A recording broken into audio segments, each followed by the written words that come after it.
Well, hello and welcome back to Gold Procurers. On today's episode, we're going after the green dragons in the Myths Guild basement.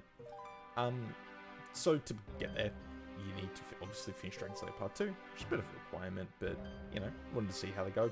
The main thing that attracted me to these guys is, honestly, mainly nostalgia.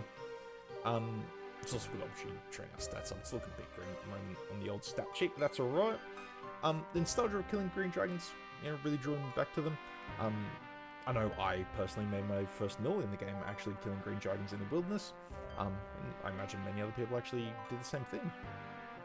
I also just wanted to see what it was like killing them with all your gear on, because these, you know, they're in a safe area, they're not in the wilderness. So, you know, I was bringing the bandos, the face guard, all that nonsense. I did wish I had Dragonfire Shield, but the fence is just too low, so we couldn't actually use one. But, you know, that's also one of the reasons why we're here. Pretty simple inventory setup. We have some high elks, we have teleport to house. Didn't bring a super combat potion, we just brought the attack and strength potion, because I figured, what's the point of spending the extra cash on the combat potion? It's like double per dose, pretty much, in terms of gold. So just super attack and strength was doing absolutely fine, actually. At the start here, we'll bring dragon fruit pies, but I figured out later, there's actually no need for the dragon fruit pies. I just took no damage pretty much. I was always around half health by the end of a trip, which is just the end of a trip here. I was just showing how I banked. We're just going to the house, healing up at the pool, then going to Edgeville and teleporting back with the Mythscape. I found that pretty efficient. I had no issues with that. I was also using Piety the entire time. The prayer pretty much lasted the entire trip. There was some case where prayer ran out before the trip ended, and there was some case where, you know, I had plenty left over, you know, just how the hits go. They are weak to stab. We're using slash weapon, which is, you know, why we're missing a fair bit sometimes, but, you know, that happens every now and again. In terms of drops, they always drop the dragon bones and the green dragon hide. Bones are about 1.8k, hides 1.1k. It used to be a lot higher before, you know, bots and whatnot, and Vorkath. Vorkath really tanked the price on it because he drops noted hide and noted dragon bones. So that really crashed the price. Some alcohols, some steel gear, some myth gear, and an adamant full helm and a rune dagger.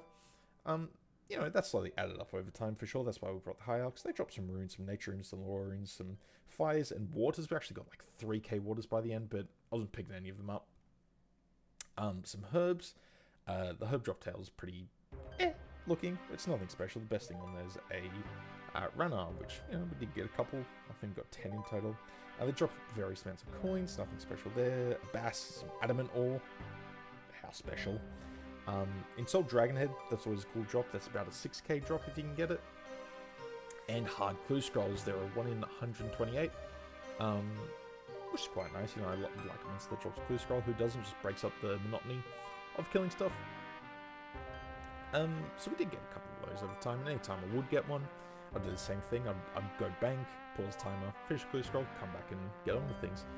So it's actually a pretty fun monster to do. There really isn't much else to say. You can safe spot them if you like. There's a little rock outcrop there that you can use, you know, range from behind and be fairly safe. Running into the dungeon, you know, it is a bit dodgy. There are some blue dragons and red dragons in the way, so just be a touch careful if you're on the low level or don't have dragonfire protection. I did try doing this with a anti-dragonfire potion instead of shield, but yeah, you get clapped pretty hard if you do that. They can hit 30s with their dragonfire breath. As I said, apart from that, really isn't much else to say. Very chill monster. I really enjoyed my time here. I'd recommend if you're looking to train up your stats. That's about it, honestly. Alrighty, now 3 hours are up now. Just gonna finish up this kill. We'll head to the bank, sell everything off.